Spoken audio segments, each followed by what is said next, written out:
What happens to child's airways during bronchiolitis?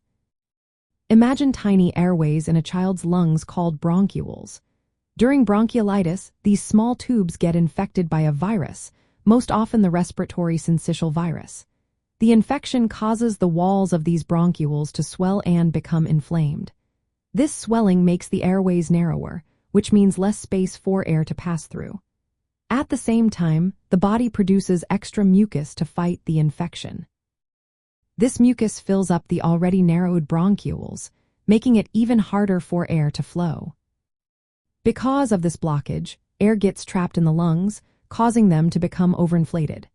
This makes it difficult for the child to breathe out fully. As a result, children with bronchiolitis often breathe faster and may wheeze, which is a high-pitched whistling sound when they breathe. They might cough more and sometimes seem to work harder to breathe, using extra muscles around their chest and neck.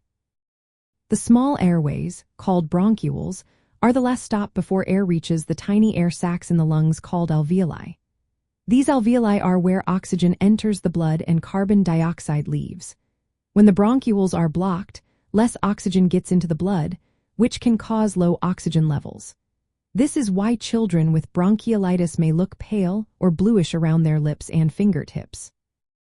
Since infants and young children have smaller airways, even a little swelling or mucus buildup can cause significant breathing problems.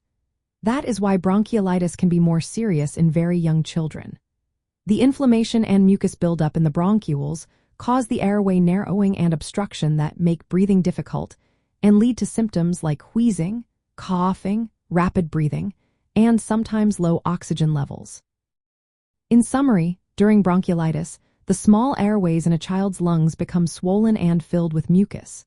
This narrows the airways and blocks airflow, making it hard for the child to breathe and for oxygen to reach the blood.